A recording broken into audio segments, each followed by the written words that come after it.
Hi, this is Long Vo. Today I'm analyzing one of my games in the Burlington Chess Club. Um, the game was played in February the 28th, 2012. It's actually my second game in tournament play. So I'm playing white, currently rated 0. My opponent, Joe Finelli, is rated 1566.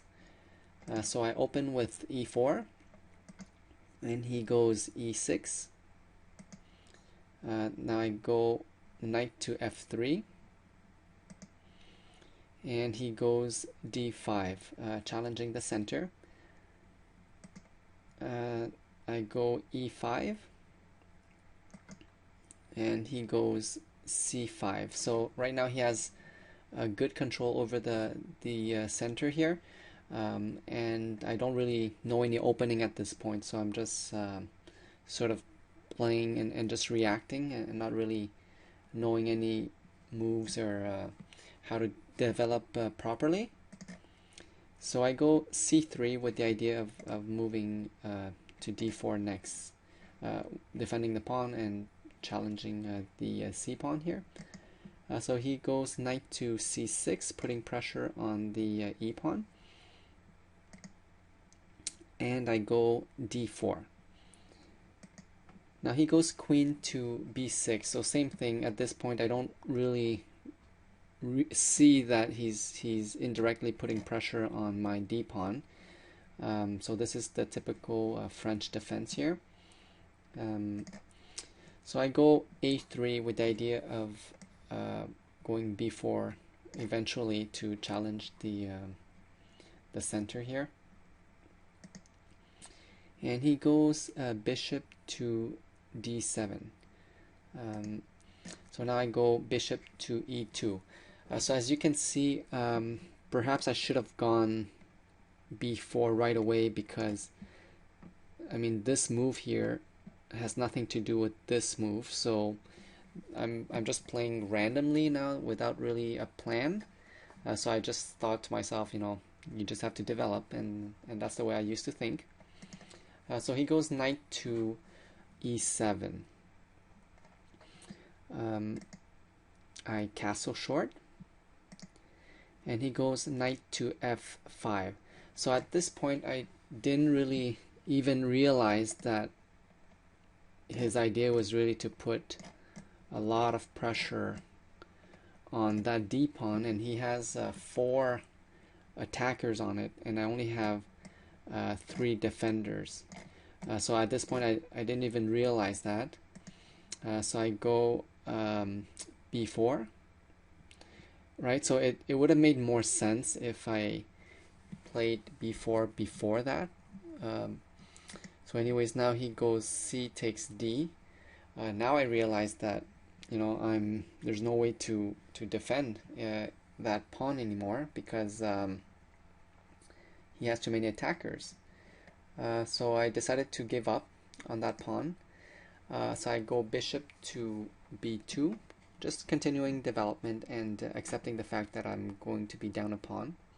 Actually, this pawn now is also a weakness. So so he goes d takes c. I guess he didn't feel like putting too much, locking his pieces to defend that pawn, so he just took as much material as he could, which works out for me because now I get a chance to develop my knight with tempo with knight to c3.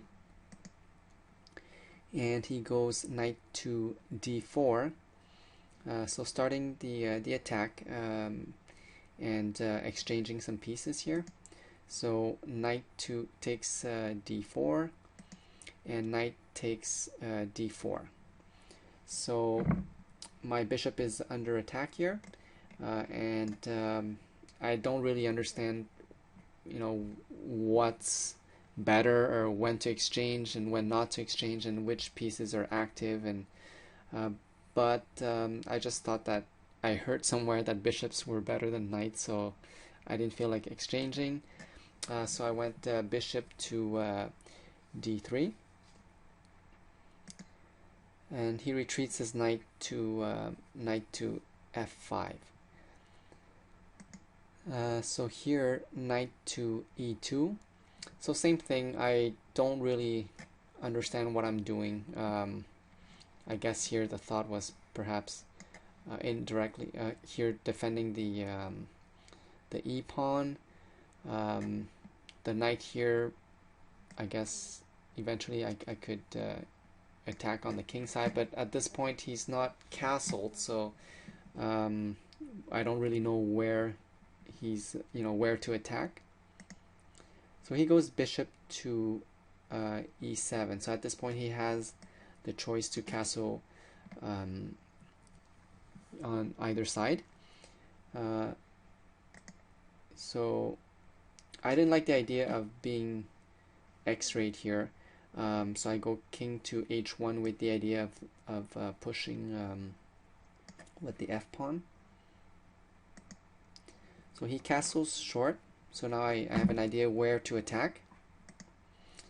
So here's my mistake here. I go f4 and really leaving this e3 square unprotected. So and even with this push here, I don't really have a plan. I just thought, well, I have nothing else to do, and I don't know, these pawns here, there's nothing else I can really move, so I just decided pushing, and perhaps my thought was to add more defenders on the e pawn here. So he goes knight to e3, forking the queen and rook. And so at this point, I got really scared. But I found a decent move, queen to b1, and I guess it looked kind of a natural move, right? Because if I went to c1, he could develop the rooks to the c file. So he didn't really think anything of this, or maybe he did see the attack here, but he really wanted to take the rook and be up in material. So I don't know if he missed that move or he saw it, but anyways, he took knight to takes f1, and of course I could have taken back, but I thought here was a good chance to put some pressure on the king side there. So bishop takes h7, and he would check, and he goes king to h8. So now I thought about this open h file here, and I thought to myself, how could I exploit that? And also I really needed to defend the bishop, because simply retreating the bishop would be kind of a waste, and I didn't really care about his knight. I didn't think the knight was a knight that close to the king is never good, but I didn't really see any threats here, and I thought my bishop was more active than his knight, especially with this open file here.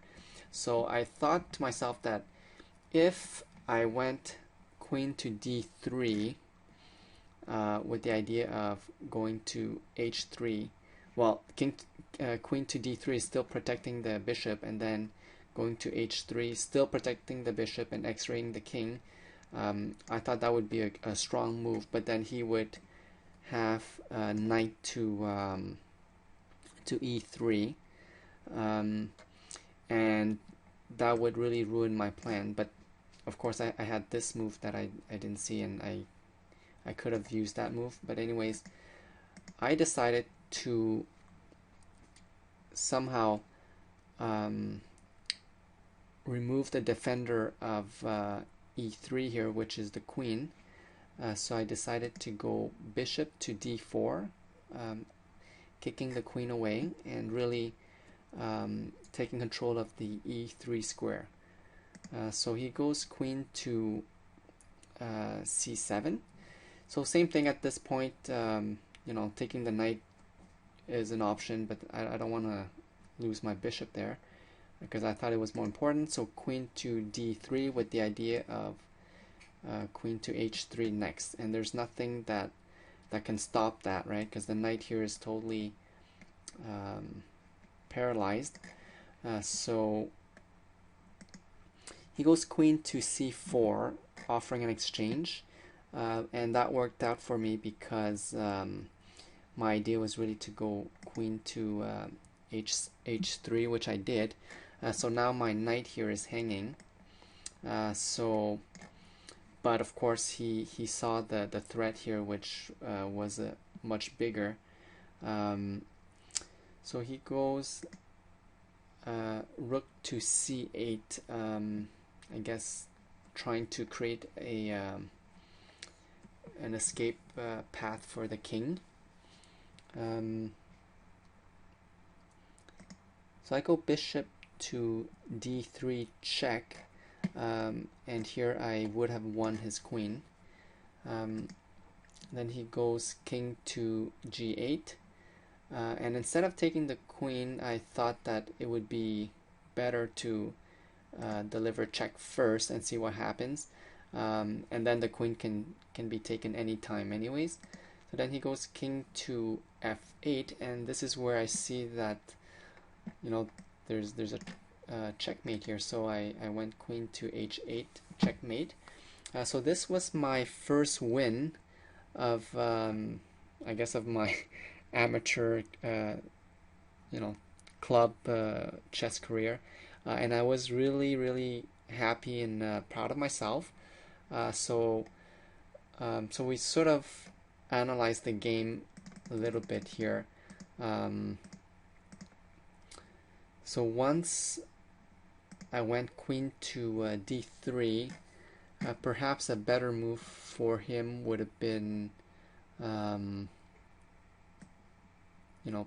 to f6 or something to create like an opening here, instead of offering the exchange. And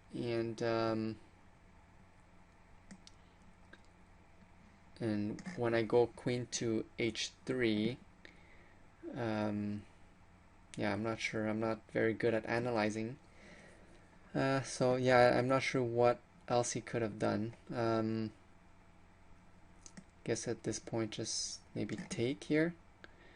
And so at least his queen is not on a light square, right? So if I retreat the bishop here, let's say, with the discovered check, or I could have taken the knight. Anyways, if this is a check, yeah, he would have been in big trouble anyways. Okay, hold on. Yeah, I don't know, maybe I could have gone here instead, to block the queen, but then there's always en passant here. And then maybe he could have gone, yeah, maybe rook or bishop. In here the bishop would have been okay. And if so at least this way, if I take, right, or if I continue here, I don't know how he could, right, he could block the bishop here. No. Yep, so I'm not sure what's his best move. Yeah, he's in trouble no matter what. Yep, so I think I have a winning position, and so I'm really proud of myself with this game, and I guess we could analyze it some more, and perhaps black does have a way out, but so that's it. I hope you guys learned something from this, and this is my first win ever.